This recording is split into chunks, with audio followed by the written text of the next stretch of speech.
Yeah, what you're saying is a human condition. It's Right, not specific to you. right. You could say that the more we are aware of a thought being a thought, the moment it Mm, happens, the more awake we are. mm.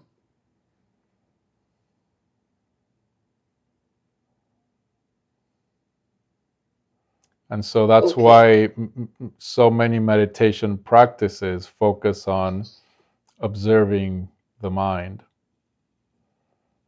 so that we can recognize thought as thought.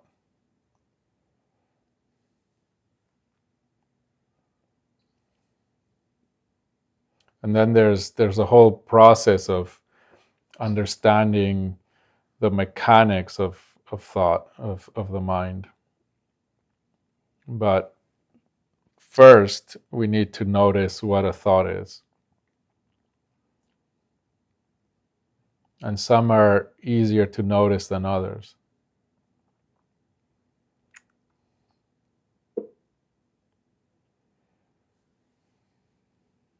And so the core of that kind of magic trick that the mind does is the sense of I. It's all focused on preserving and maintaining a known sense of I.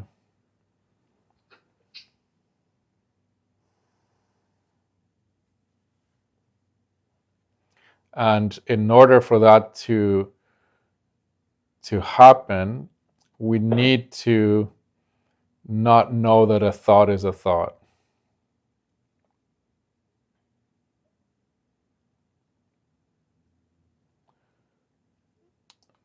I'll say it differently. We need to buy into the illusions of the mind. If we notice all the thoughts to be thoughts, then that sense of I cannot remain as it is.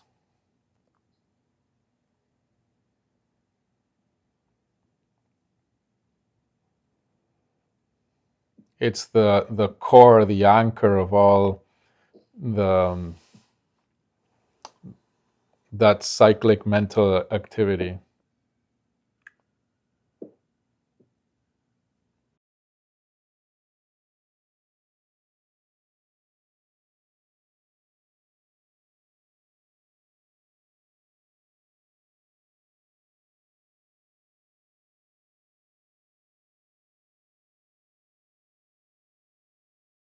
That's one way to prepare for it. And then you can be more direct. But it's hard to do a direct self-inquiry before there is much of a practice on observing thoughts.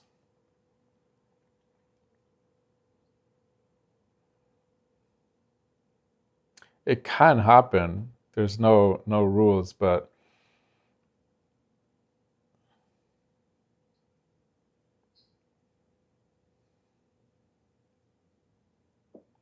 and the what I'm referring to, that sense of I, that known sense of I,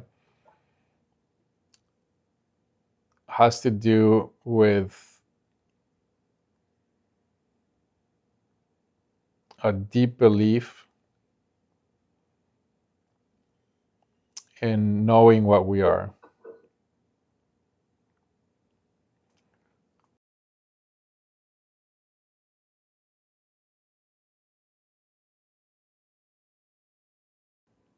And it has certain general qualities. So, a deep belief in knowing that the truth of what I am, absolutely, undeniably, is, for example, this body that was born and will die, and therefore I began and will end. And I am located where this body is,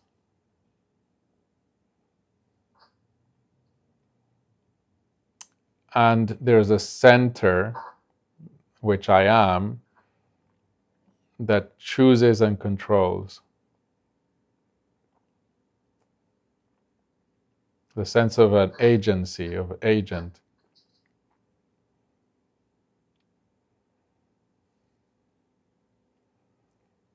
And all of that is sustained through thinking.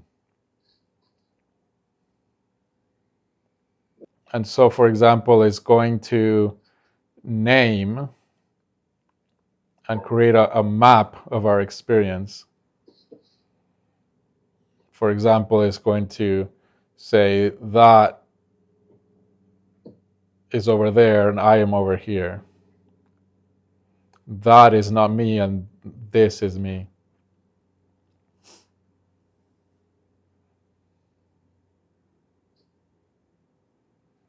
That's the way in which a sense of a location is created.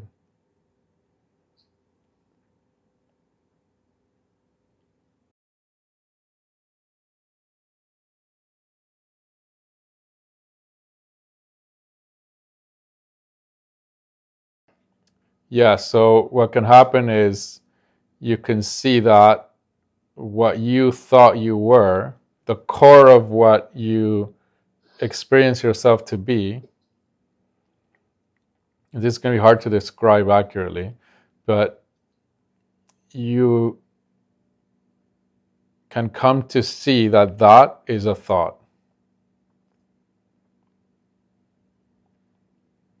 And it's 100% made of thought. And then something happens that something disappears, but something doesn't.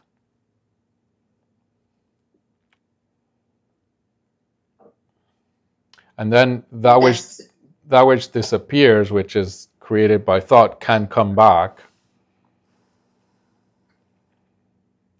But you can't be convinced anymore that that's what you are.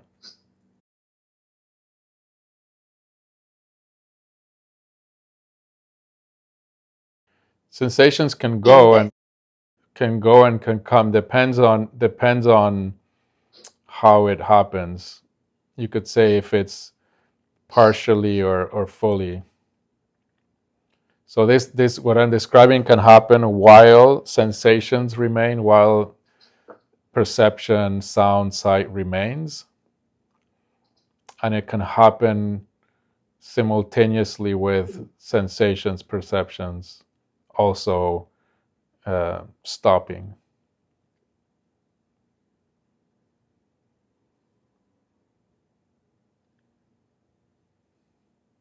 That's what I was describing, that is called Kensho.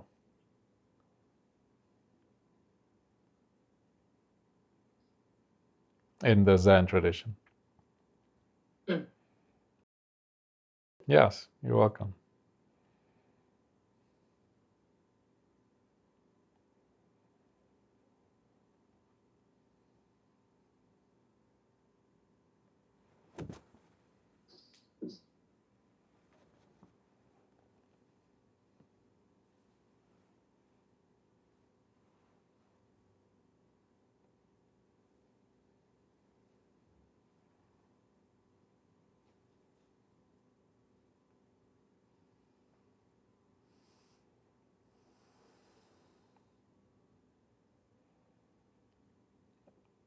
And just to say something about that, the point of it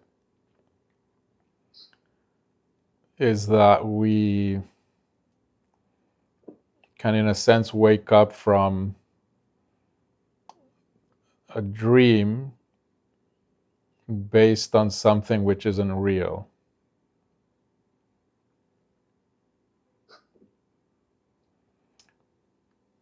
Being in that dream has, in a sense, some positive qualities, but it comes at a cost of suffering.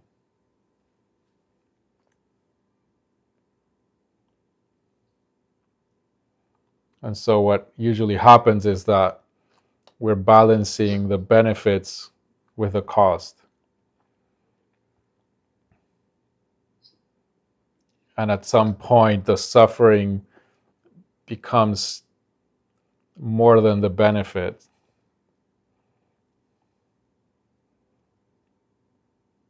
And so we start this kind of practice, exploration.